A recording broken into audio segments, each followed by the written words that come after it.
ఈ నెల 27న ఎల్కతుర్తిలో నిర్వహించనున్న బీఆర్ఎస్ సిల్వర్ జూబ్లీ సభకు విరాళాలు వెల్లువెత్తుతున్నాయి.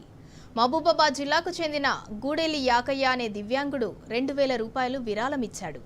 తెలంగాణ భవన్ ఇన్ఛార్జ్ మాజీ ఎంపీ రావుల చంద్రశేఖర్ రెడ్డికి 2000 రూపాయలు అందజేశాడు.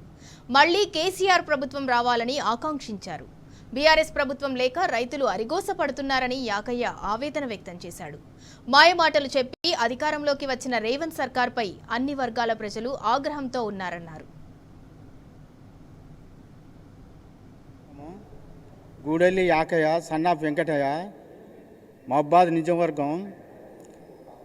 కేసీఆర్ సార్ చేసిన పనులన్నీ మంచిగానే ఉన్నాయి. రైతులను కాపాడిరు. ఆయన డొక్కలు అది కడుపులో పెట్టుకొని కాపాడిండు సార్.